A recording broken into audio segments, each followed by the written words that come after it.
To this explainer. With a new fad diet popping up literally every single week, we're going to take a step backward today. We're exploring how Prophet Muhammad approached nourishment by perfectly balancing physical health with spiritual well-being. It's a fascinating look into a historical lifestyle that prized simplicity long before modern diet trends were even a thing. We're going to break down the exact principles, the specific foods, and those mindful habits that defined this entire way of living. Okay, let's just dive right in. Our agenda today covers 4 main areas. First, the principle of moderation. Second, the prophetic menu. Third, mindful eating habits. And finally, eating to live. All right, starting off with Section 1, the principle of moderation. This is really the absolute foundation of the diet. So before we even look at what was physically sitting on the plate, we have to ask what actually makes a diet truly wholesome. In our modern world, we usually obsess over macronutrients or counting calories or what we're restricting, right? But the prophetic approach looked at food through a completely different lens. It wasn't just about fuel for the body. It was about the fundamental quality and the spiritual energy of what you were consuming. And that brings us to the core concept here, tayyib. This basically means relying on foods that are simple, pure, and wholesome. The prophetic diet was totally characterized by this simplicity. It meant stepping away from heavy processing or excess and leaning directly into what the earth naturally provides.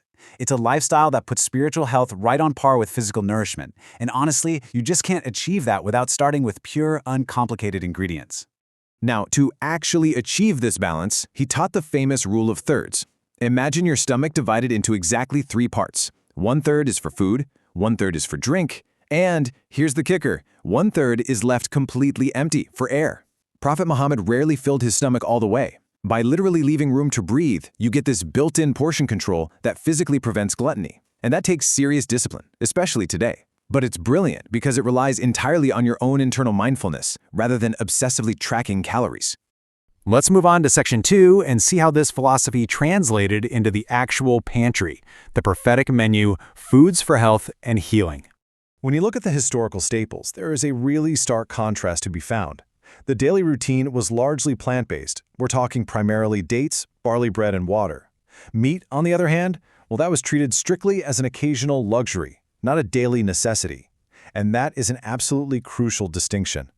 The simple meals kept the body feeling light and grounded, while those richer, heavier foods were specifically reserved for special occasions rather than baseline everyday consumption. What's really fascinating here is how these staple foods were deliberately used for distinct physical and emotional needs. So dates and water weren't just random snacks. They were the go-to for immediate energy, specifically when breaking a fast. Then you have barley, which was often made into a nutritious porridge called talbina. This wasn't just to stop hunger. It was utilized as a calming remedy prepared during times of grief or physical illness.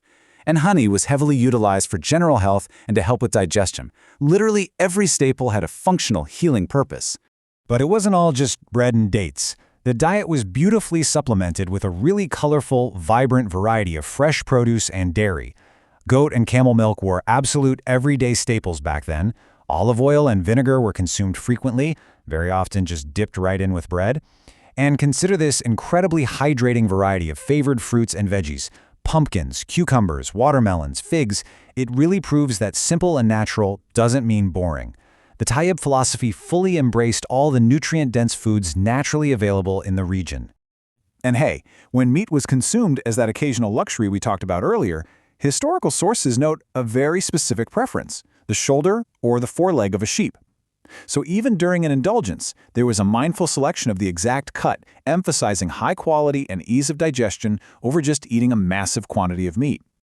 All right, shifting gears from what was eaten to how it was eaten, let's examine the etiquette. Section 3, Mindful Eating Habits, covering daily routines and fasting. The crucial takeaway here is that eating was a highly mindful, step-by-step spiritual practice, not just, mindless consumption in front of a screen like so many of us do today. It always began with physical cleanliness, washing the hands, then setting a spiritual intention by saying Bismillah, meaning in the name of Allah, before taking a bite. The physical act of eating was deliberately done with the right hand, and to close it all out, the meal ended with Alhamdulillah, praising God. This structured routine literally wraps physical nourishment in divine gratitude, making every single meal an active moment of mindfulness. Now, beyond the daily meals, the prophetic routine included a highly structured intermittent fasting schedule. Long before modern science started raving about the benefits of intermittent fasting for longevity, this was already standard practice. He frequently fasted on specific days, Mondays and Thursdays of every week, and then beautifully mapped to the lunar cycle, fasting on the 13th, 14th, and 15th of each lunar month. Periodically giving the digestive system a rest like this was just a core pillar of his approach to health. Another amazing rule, never eat alone. Food was always viewed as a communal blessing. Prophet Muhammad actively encouraged people to eat together, and along with this communal aspect was a really strict rule of absolutely no waste. He never criticized the food placed in front of him, he ate whatever was available and made sure to share his meals with others. It's just a really profound lesson in gratitude, accepting what you've been given without complaint and ensuring the people around you are fed too. But check this out. Despite all that heavy emphasis on fasting and leaving a third of the stomach empty and eating light meals, there was a very clear, firm directive about the evening meal: never skip dinner. Even if that dinner consisted of literally just a few dates, it was absolutely vital not to skip it because doing so was known to lead to physical weakness. It's a perfect balance, really. You had the restraint of fasting paired with the total practical reality that you need to maintain your physical strength and vitality. Okay, finally, let's tie all of these foods, philosophies, and habits together to understand the end game of this lifestyle. Section 4, Eating to Live, the ultimate takeaway. If you want to boil this entire philosophy down to a single phrase, it's this: eating to live, not living to eat. Literally every single aspect of this lifestyle, from the rule of thirds dividing the stomach, to those specific fasting days, to focusing on simple tayyib foods like dates and barley, was designed with this exact goal in mind. His approach was all about ensuring excellent physical health while actively fighting against gluttony. Food was simply the vehicle to sustain a healthy, spiritually connected life. It was not the ultimate purpose of life itself. So as we wrap up this explainer today, I really want you to consider your own daily habits. Look at the way you approach your meals, your portion sizes, the gratitude you have for the food right in front of you.